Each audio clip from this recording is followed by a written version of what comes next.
Hello, and welcome to The Mind of a Therapist, a podcast where I interview psychotherapists and helping professionals in what they're passionate about in order to provide you with messages of encouragement and hope. I'm your host, Andrew Earl. The Mind of a Therapist is sponsored by Psychological Counseling Services, healing hearts and transforming lives. Look into our intensive at pcsearl.com. In today's interview, I interview Amber Hollis. Amber is a doctor of acupuncture and herbal medicine and has been working within the field of health and wellness since 2000. Amber has a continual desire and passion to help others grow personally and feel happy and healthy both physically and mentally. So without further ado, here's my interview with Amber.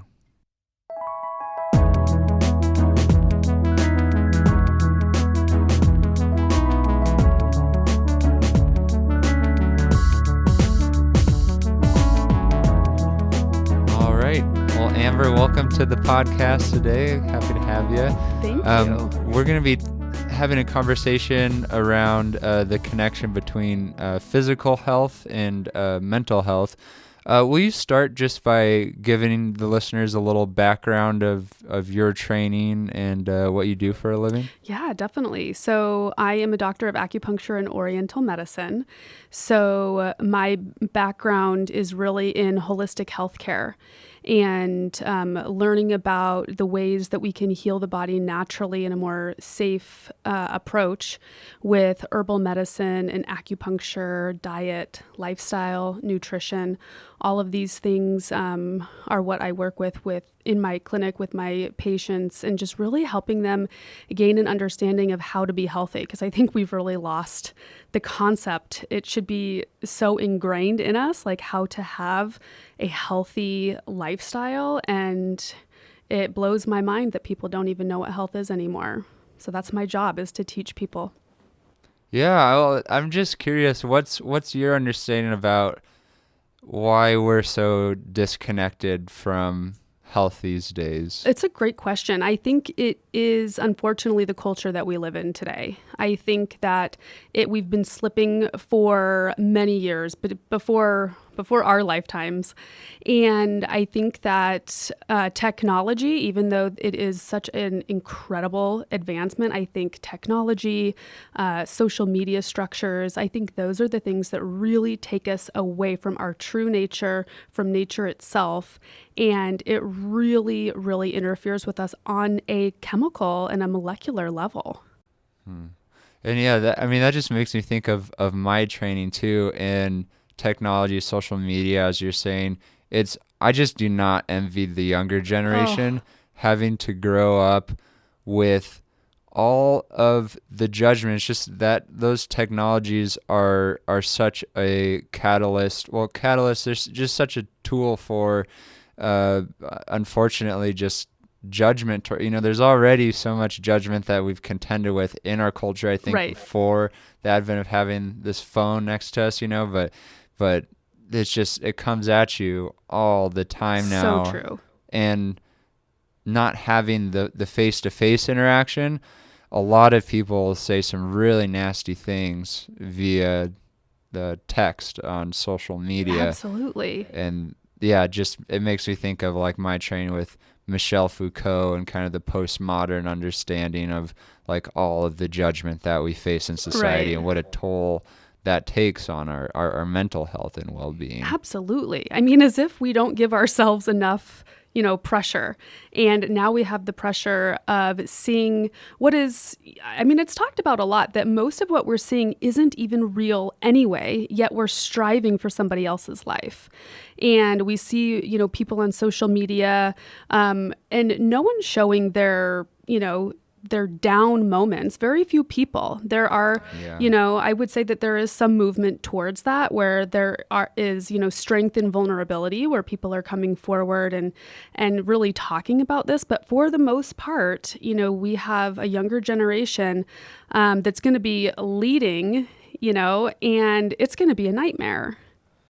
Yeah, and what are some other ways that you see these technologies having harmful effects on people's physical well-being, mental well-being?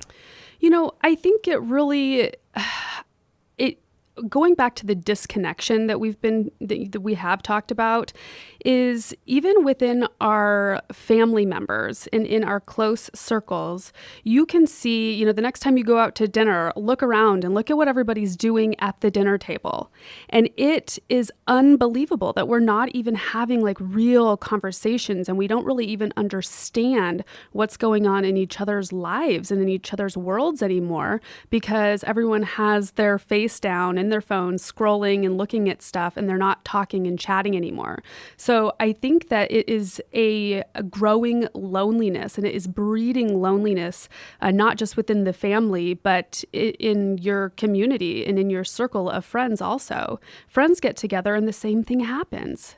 It's like they're sending each other pictures of themselves while they're with each other, and it just doesn't make any sense. So there's a major disconnection, and I don't know if you've heard the stats of like one of the leading causes of like early death is loneliness. And so when we look at loneliness and the toll that takes on the emotional health, that is really causing problems within the physical health and the physical body itself. And yeah, I was just going to ask you like how we focus a lot on this podcast of the repercussions of that disconnection and the mental health manifesting maybe anxiety, depression, Yep. loneliness. Will you share a bit about how that manifests physically for people? Sure, absolutely. So, I mean, first off, I think it can really manifest in so many different ways. It kind of depends on your individual body. But I think two examples that come to my mind that we can all relate to about how the mind can affect the physical body is, think about having like a speech or a presentation and being really, really nervous, and it can really affect your gut. Lots of people are like, oh my gosh, I have to go to the bathroom. Just like it really affects your physical health, and you can feel that. The other thing that comes to mind, an example that we all kind of know, is if you think about biting into a lemon, you're just thinking about it, what happens? You start to get all of this saliva accumulating in your mouth, and you can almost feel it. And you're just thinking about it. There's no lemon here. But what happens is, on a broader level, it shows that our thoughts affect our physical body. And over a long period of time, this chronic overthinking and chronic negative thinking will have the body be secreting stress hormones like cortisol and adrenaline. And these are valuable, but if they are constantly being secreted into the body, this is what leads to chronic illness.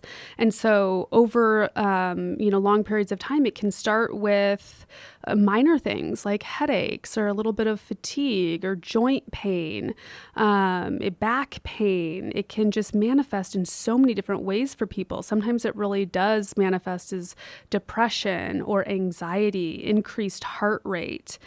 We all feel the negative side effects of negative thinking very, very differently and very individually. So it's hard to say, that negative thinking causes X, Y, or Z. But it absolutely can. And the research is out there, and it shows that I saw one study that was so interesting, and it showed that after an argument with a partner, the inflammatory markers that were measured in the blood were raised for 72 hours. So think about somebody who is in a relationship that is not great, or they're in a very stressful work situation, or they hate their job. That goes to show that the inflammation in your body is raised all the time. It never gets a break. Now, if you have like a pretty, low stress life, and you like your job and you love your partner, every once in a while the stress and inflammation raises, and then it goes down. And that's the natural cycle for a human, but we are living in a constant state of stress, and no wonder everybody feels really, really unhealthy and unhappy. It's a minority to feel really good in your mind and in your body these days. And that's really unfortunate. Yeah, I can attest to that. I mean, I talk to my wife often. We hiked through Oregon and Washington on the PCT, and I tell her that's the least stress and anxiety I've ever felt in my life. And when I did feel anxiety or fear, it was for a very good reason. I heard some wrestling in Yes. the woods, and there were a bunch of elk, and well, it could have been a predator, right? Yeah. So that biological system did serve a function. And in modern life, everything that you just mentioned, and then we've got automobiles. It's so stressful for me driving. Yep. At times I catch myself just kind of, holding the wheel tight. It's hard to be relaxed Yeah. while doing such a high stress thing, where your life is and others' lives are literally, could be in Yep. jeopardy if you make a mistake. Um, and so, yeah, we, again, on this podcast, we've talked about, a lot of therapists have talked about how we might go about, healing relationally, Mm-hmm. healing, ways to cope with depression and Mm-hmm. anxiety. And you have a different approach to healing with acupuncture and nutrition and Mm-hmm.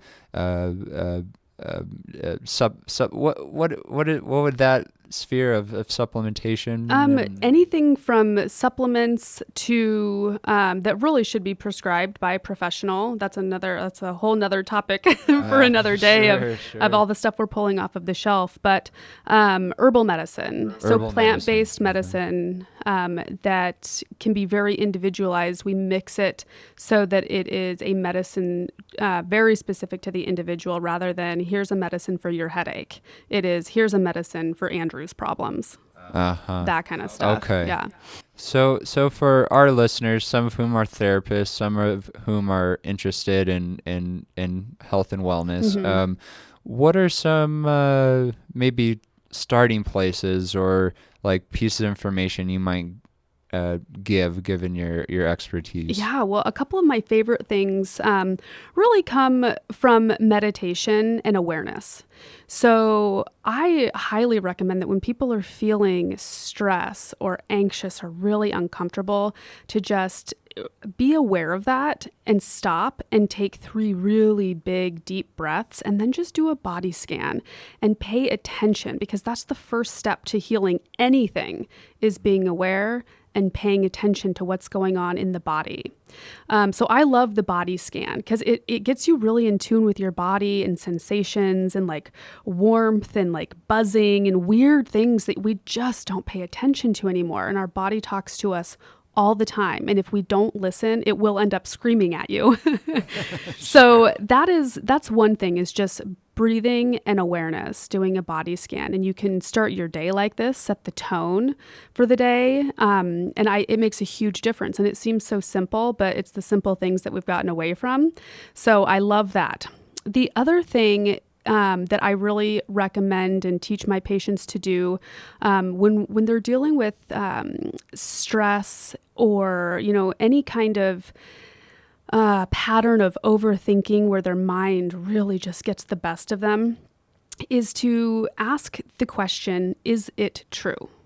So whatever it may be, it might be I have a tumor. It's quite surprising how many patients will tell me, and they realize that they're being unrealistic in their thoughts. But I have a lot of people tell me, well, I probably have, I was thinking that I probably have a tumor. And it's like, you have a little stomach ache or a little backache, and they automatically go to, I have a tumor pressing on my intestines or my back, and I'm going to die. And it's like, whoa, I think about how much inflammation those thoughts raise in the body. So my question, whether it's I have a tumor or my spouse is cheating on me or I'm going to lose my job or I'm going to be homeless or what is going on in the world, this is crazy, it's end times. I mean, whatever the thought is, ask, is it true?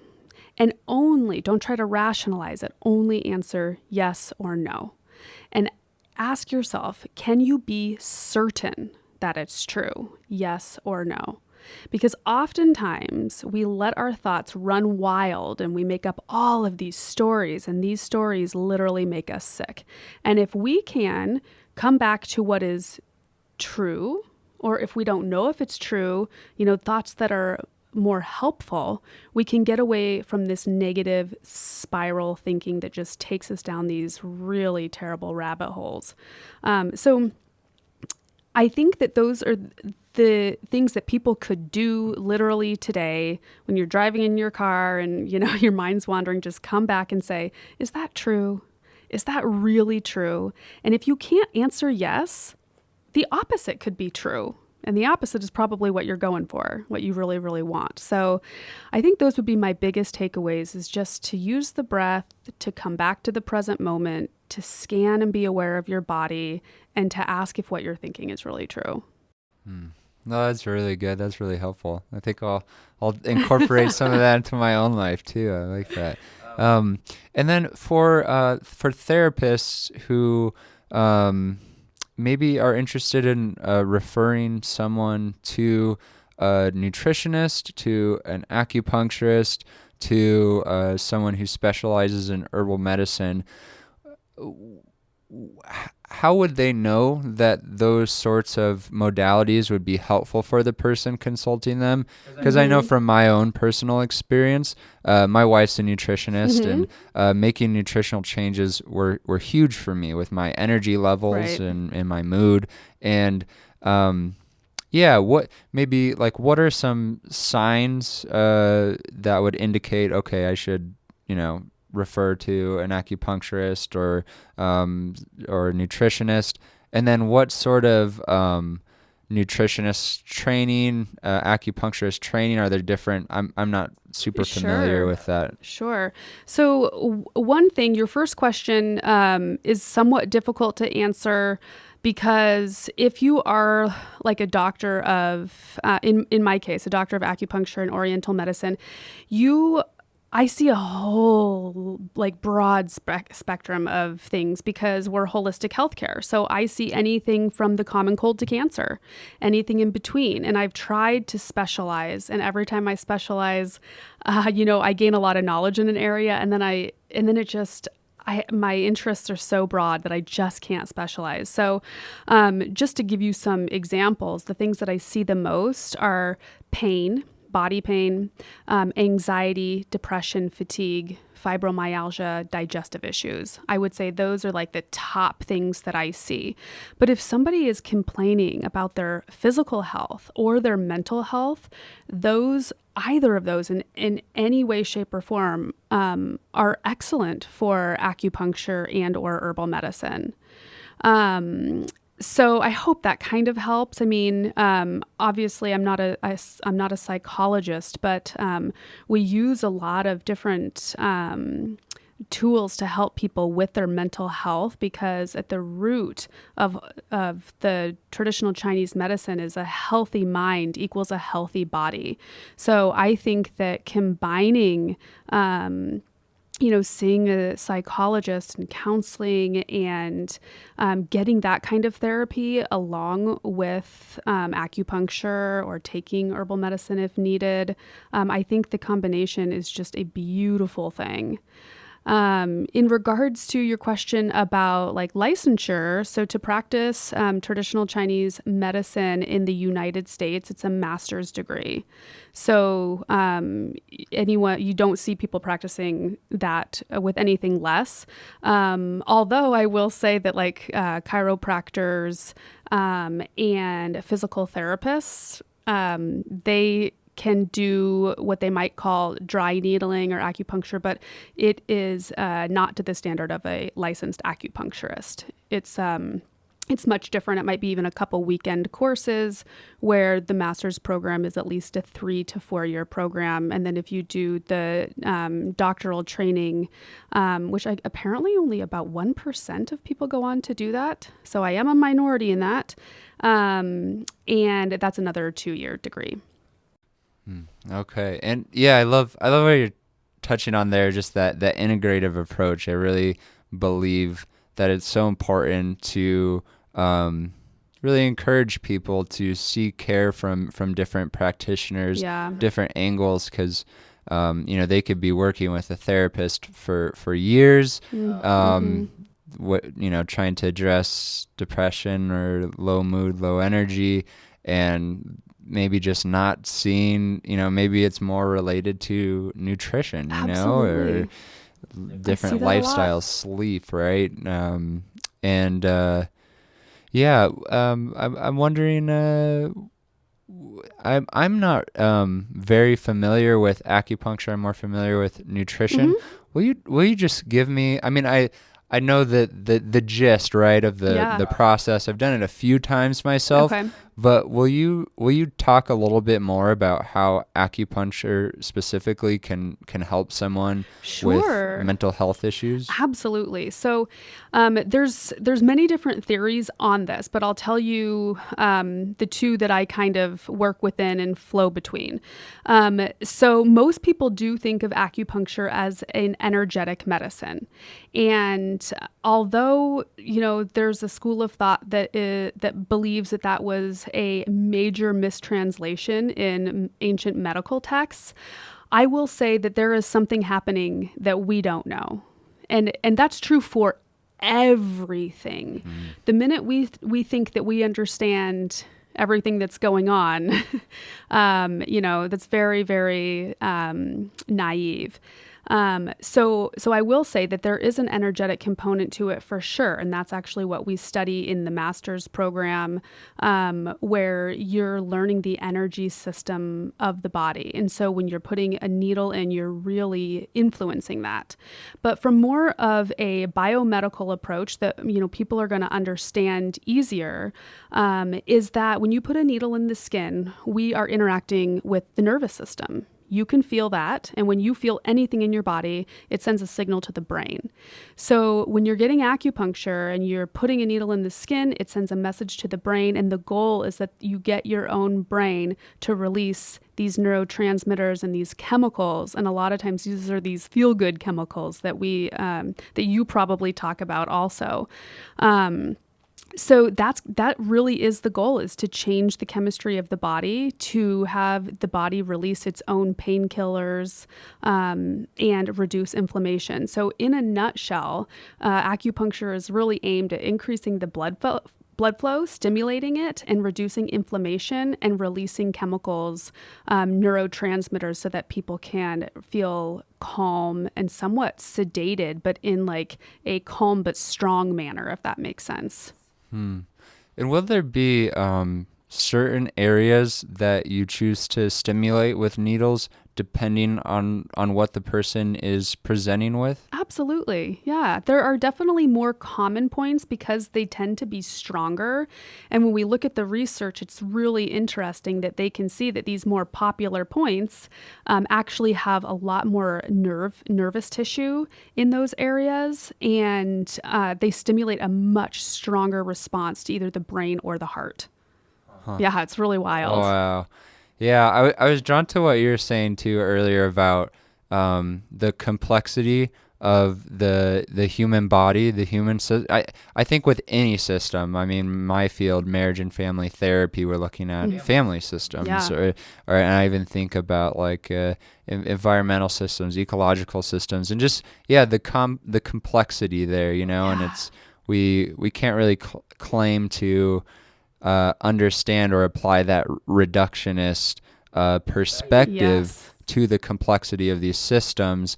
And I think I think it's so important to when we're in a role as healers to really try number of different Hmm. approaches given that complexity, regardless of our training. Like in our field, people really ground in different theories, and the idea is Sure. that one theory is more effective than other Sure. theories. But Scott Miller's work, he's really brought attention to the fact that the literature doesn't suggest this is true and that one theory isn't necessarily better than another theory. Right. And what's important is that we are checking in with the people who are consulting us to see if the problem that they've come to us with is getting better, and then trying these different modalities given that complex system we're working with, Yeah. until they get the change that they're wanting in their lives. Absolutely. I think that that's really an important point that you bring up, because I think it's really easy for us to, and that's a total ego thing if you think about it.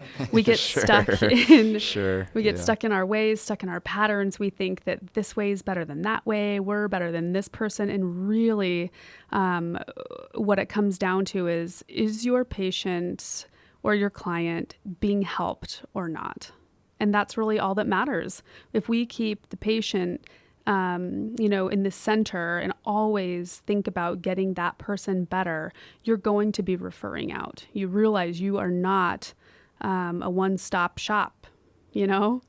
And you had mentioned also just this complexity, this complex system that we are living in. And it reminded me, one of my favorite teachers of all times, he said this beautiful quote, and I will never forget it. He said, "Wisdom is the ability to see the interconnectedness in everything."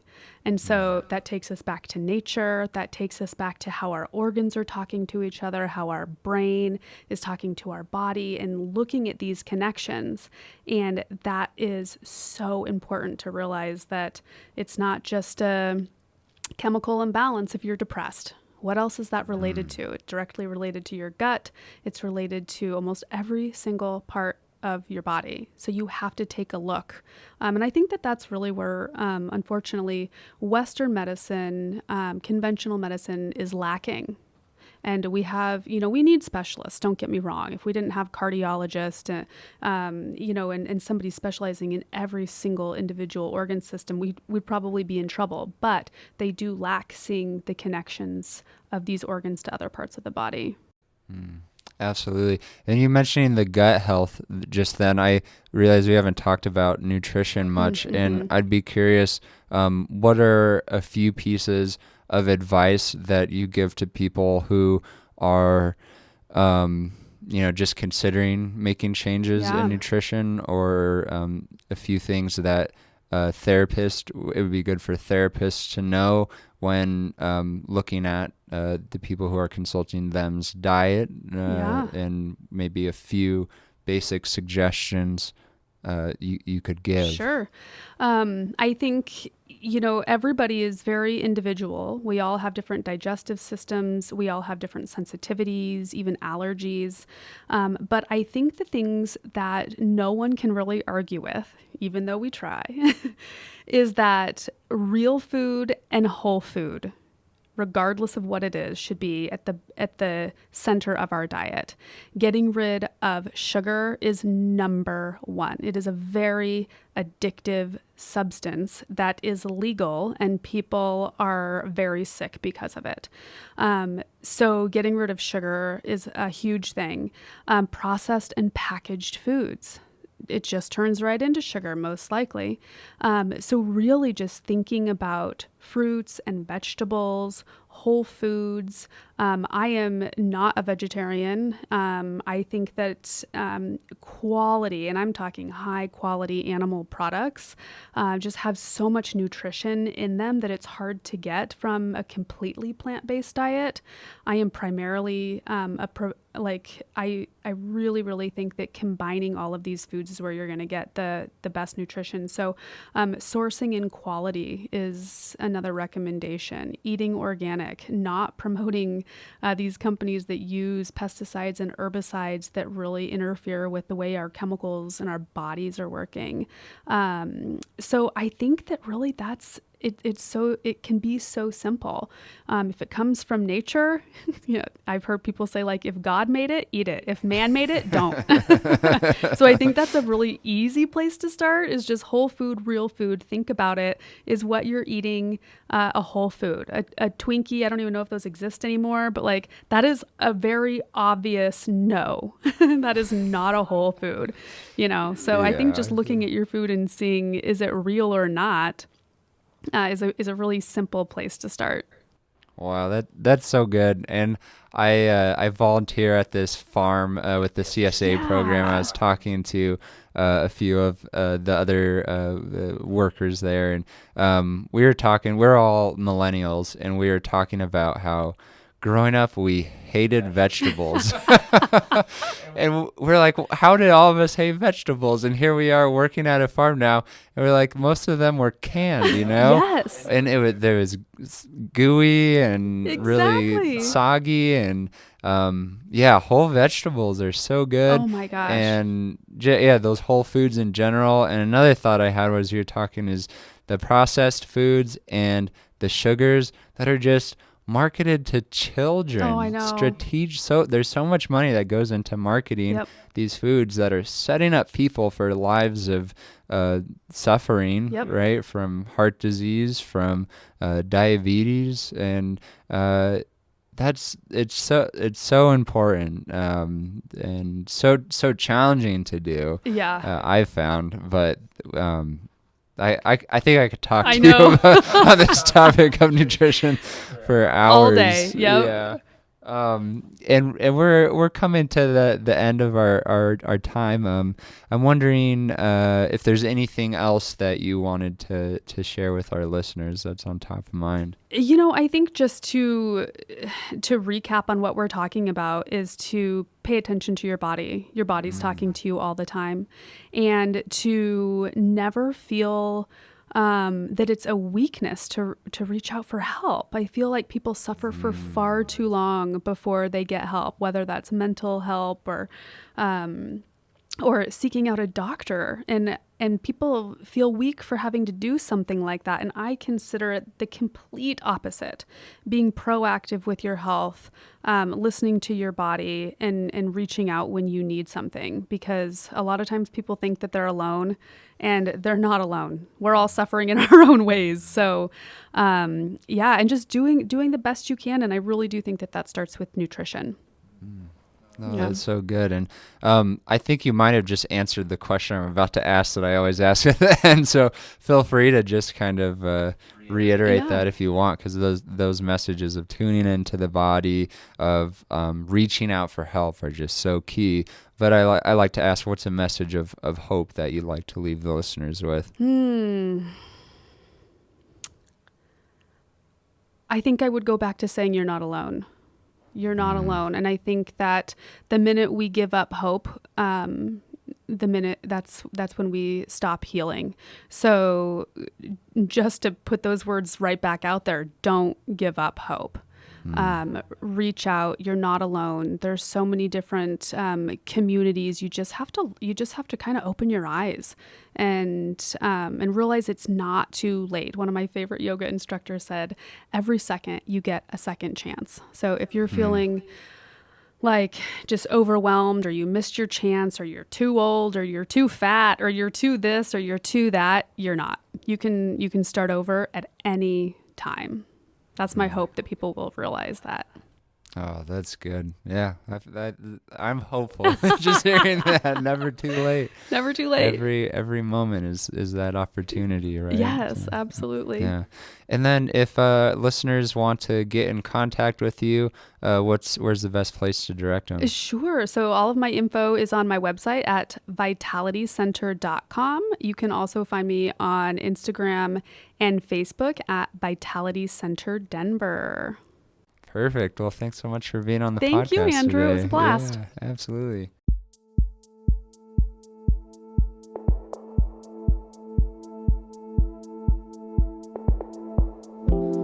Please press the subscribe button, as well as rating and reviewing our podcast. This helps others connect with what you've been hearing.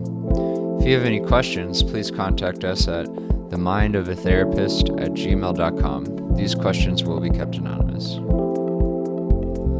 I want to thank Eric Price for the wonderful music you hear in this podcast. Additionally, this podcast was created to provide accurate and authoritative information on the subject matter. Although we are interviewing licensed therapists, they are not your therapists. This podcast is not intended to serve as direct medical advice and should not be used as a substitute for direct professional help. It is given with the understanding that neither the host, publisher, guests, or PCS are rendering legal, clinical, or other professional information.